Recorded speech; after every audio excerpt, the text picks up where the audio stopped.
But it's really about trying to figure out how do we take the existing infrastructure and make it more resilient to withstand what is going to be a crisis here in this country for a very long time. The challenge is that it's very expensive, right? It has huge impacts on places right now. Boston, the city of Boston is expecting an 80% increase in travel delays just because of flooding that they expect to be happening on the streets over the next bunch of years. New York City is spending $2.5 billion, almost $3 billion in trying to make their transportation system more resilient, more able to withstand the problems of climate change. They obviously, as you mentioned, lived through Superstorm Sandy, which completely devastated the transportation infrastructure there, a lot on public transit.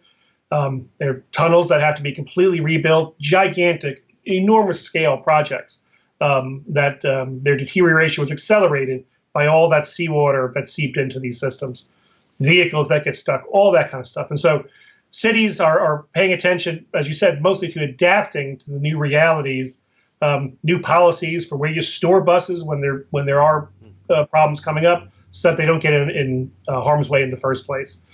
But they're big deals right now, trying to figure out how do you think through the entire asset management system of transportation infrastructure. When you're building something now, how do you build it so that it actually can not just withstand climate change, but has to be rebuilt when climate change does affect it through flooding or some kind of stormwater damage. So it's a very prominent issue right now, without a doubt.